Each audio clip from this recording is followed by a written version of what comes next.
la chute de l'Empire soviétique en 1991, la Russie comptait près de 149 millions d'habitants. Aujourd'hui, elle en compte 5 millions de moins. Que s'est-il passé? D'abord, la crise économique qui a suivi le démembrement de l'URSS. À cette époque, les Russes n'ont plus les moyens de fonder une famille et beaucoup émigrent vers des cieux plus cléments. Les conditions de vie difficiles et l'alcoolisme réduisent considérablement l'espérance de vie des habitants. Encore aujourd'hui, un homme peut espérer vivre environ jusqu'à 64 ans.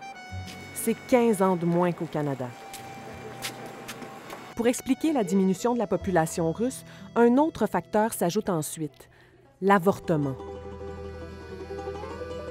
Il devient le moyen de contraception favori des femmes dans les années 50 parce que l'intervention est gratuite et pratiquée sur tout le territoire. Et la tendance se poursuit jusque dans les années 90, alors qu'on compte 2 fois plus d'avortements que de naissances. Au début des années 2000, le tableau n'est pas plus rose. Le ministère de la Santé russe estime que sur 10 grossesses, 3 seulement sont menées à terme. En 2003, l'ONU sonne l'alarme.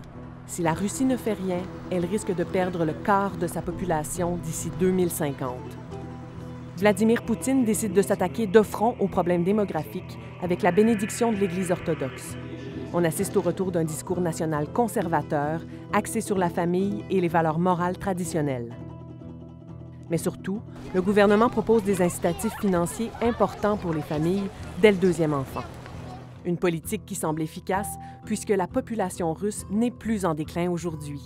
Elle commence même à croître de nouveau depuis 2009.